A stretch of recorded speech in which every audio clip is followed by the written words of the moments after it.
నెలన్నర నుంచి విద్యార్థి సంఘాల నాయకుల యొక్క హల్చల్ గురించి మీరు వింటూనే ఉన్నారు.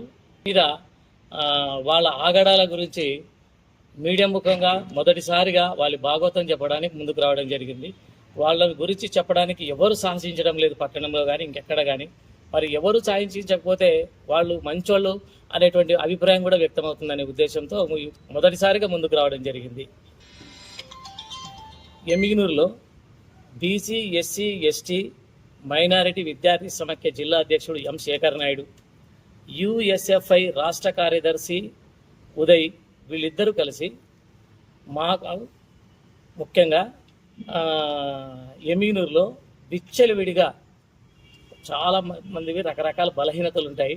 వాళ్ళ బలహీనతలను ఆసరాగా చేసుకుని బ్లాక్మెయిల్ దందాలకు పాల్పడుతున్నారు అని నగ్న సత్యం, మీకు అందరికి విదితమే. మరి గత అక్టోబర్లో కూడా ఈ కోచింగ్ సెంటర్ దగ్గరకు రావడం, అన్ని ఎమ్మిగనూరులో ఉన్న అన్ని కోచింగ్ సెంటర్ దగ్గర మరి మా తమ్ముడు కూడా నాకు చెప్పడం జరిగినప్పుడు, మీరు డబ్బులు ఇవ్వకపోతే డిఓ గారిని, ఎంఈఓ గారిని కూడా ముందుకు తెర మీదకి తెచ్చి తనిఖీలు చేయిస్తాము. మీరు ఉదయం సాయంత్రం పూట నడపాలా, పగటిపూట నడపకూడదు.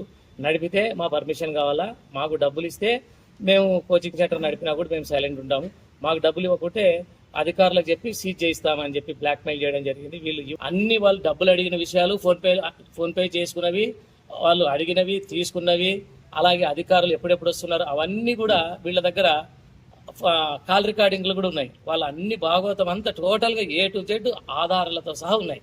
ఫోన్పే ఆధారాలు ఉన్నాయి, కాల్ రికార్డింగ్ ఆధారాలు కూడా ఉన్నాయి.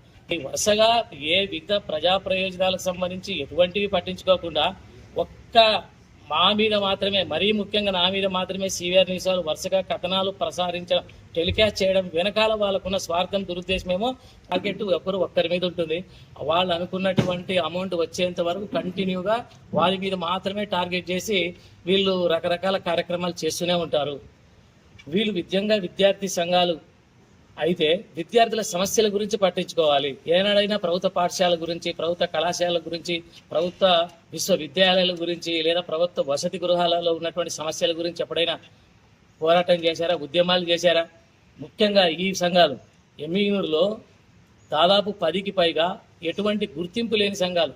కోచింగ్ సెంటర్లకైతే గుర్తింపు లేదని చెప్పి డిఓ కంప్లైంట్ ఇస్తారు. మరి వీళ్ళకి గుర్తింపు ఉందా? కనీసం వీళ్ళ సంఘాలకు రిజిస్టర్డ్ అన్నా ఉందా? పోనీ వీళ్ళ సంఘాల్లో కనీసం పట్టుమని 10 మంది సభ్యులన్నా ఉన్నారా? కేవలం ఎమ్మిగనూరులో ఒకరు లేదా ఇద్దరు రాష్ట్ర అధ్యక్షులు, ఒకడు రాష్ట్ర కార్యదర్శి అని చెప్పి ఒక సంఘాన్ని పేరు పెట్టుకుని, ఆ పేరు కూడా సగం తెలుగు ఉంటుంది, సగం ఇంగ్లీష్ ఉంటుంది.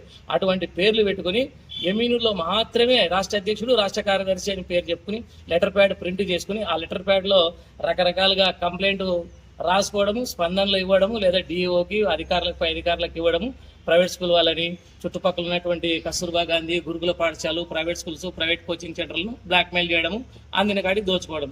వాళ్ళు ఇవ్వలేదా వరుసగా వాళ్ళ మీద ఒకటే టార్గెట్ చేయడం. ఎక్కడైతే వాళ్ళకి ఆదాయ వనరు ఉందో, ఎక్కడైతే డబ్బులు రాలుతాయో, ఎక్కడైతే వాళ్ళ బలహీనత ఉందో దాన్ని క్యాష్ చేసుకుని వరుసగా కథనాలు ప్రచురించడం, వరుసగా ధర్నాలు చేయడం, నిరసనలు చేయడం. వాళ్ళు అనుకున్న టార్గెట్ రీచ్ అయ్యేంత వరకు, టార్గెట్ రీచ్ అయినా అక్కడికి స్టాప్ చేస్తారు. అధికారుల కదలికలు కూడా సార్ వస్తున్నాడు, మీరు బంద్ చేసుకోండి అని కూడా చెప్పడం జరిగింది. అంటే వాళ్ళ ఉద్దేశం నెరవేరిందంటే, వాళ్ళకు రావాల్సిన డబ్బులు ముట్టినాయంటే సహకరిస్తారు. లేదు, ఇవ్వలేదు అని అంటే కంటిన్యూగా వాళ్ళ మీద దాడి చేస్తూనే ఉంటారు. అప్పుడు విద్యార్థి సంఘం నాయకులుగా ఉండొచ్చా? వీళ్ళకి పెళ్లిళ్ళయ్యి పిల్లలు ఉన్నారు, ఇంకా విద్యార్థి సంఘం నాయకులుగా చలామణి కావచ్చా?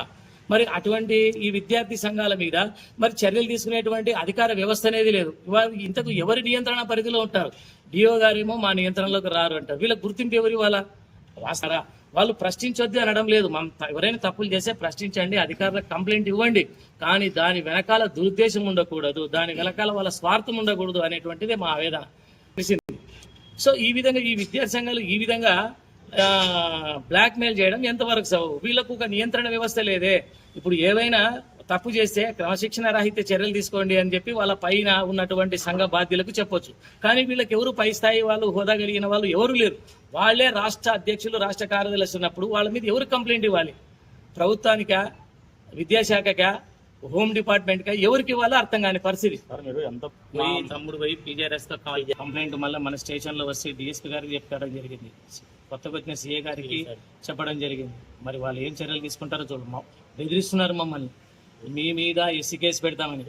డిఓ గారు ఎంక్వైరీకి వచ్చినప్పుడు మరి నేను ఉదయ్ అనే అబ్బాయిని కులదూషణ అంటే వాళ్ళకు కులం పేరుతో దూషించినానని చెప్పి మరి కేసు పెట్టడం జరిగింది. గత వారం 10 రోజుల నుంచి మీరు గినక కేసు విత్డ్రా చేసుకోకపోతే మీ మీద ఎస్సీ కేసు పెడతామని బెదిరించినారు. తీసుకోలేనందుకు ఎస్సీ కేసు పెడతామని శిక్ష ఇచ్చినారు.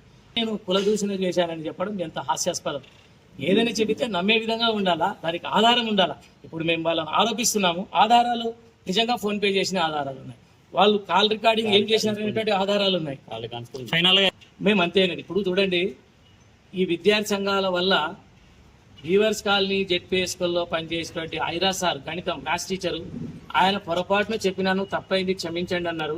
ఎంటబడి అడిగిన డబ్బులు ఇవ్వలేదనే కారణంతో మరి ఆయన సస్పెండ్ చేసేంత వరకు వదలలేదు. 4 నెలల నుంచి డ్యూ ఆఫీస్ తిరిగి సస్పెండ్ చేయించినారు. ఆయన కుటుంబం ఎంత బాధపడుతుంది. పొరపాటున ఏదైనా హార్ట్ అటాక్ వస్తే ఎవరు దానికి బాధ్యులు? వయసు మీరినటువంటి వాళ్ళు ఇప్పుడు మా మీద ఇంత అటాక్ చేసిన 20 రోజుల నుంచి నాకు ఎప్పుడు లేని బీపీ షుగర్లు అటాక్ అయినాయి. మరి దీనికి ఎవరు బాధ్యులు? వాళ్ళేమి చిన్న కుర్రాళ్ళు ఏమైనా చేస్తారు. మరి 50+ ఉన్నటువంటి వాళ్ళు ఖచ్చితంగా ఏదో రోగాల బారిన పడతారు వీళ్ళు చేసేటువంటి మూలంగా. మా స్కూల్లో ఇంకో టీచర్ మీద కూడా రకరకాల ఆరోపణలు చేసి అతన్ని ఇచ్చేస్తున్నారు. గతంలో ఎంఎస్ నగర్ టీచర్లో కూడా ఒక ఉపాధ్యాయుడు పొరపాటున ఒక పిల్లోడిని కొట్టినారని చెప్పి అతన్ని సస్పెండ్ చేయించినారు. అంటే ఏదో ఒక చిన్న పొరపాటున చేయడానికి జరిగింది చాలు వెంటనే అక్కడ గద్దల్లాగా వాలడం, ఏమేమి చేస్తారనేది మీకు అందరికి తెలిసిందే. ఇప్పుడు సస్పెండ్ చేయించాలని అని పట్టుబట్టినారు.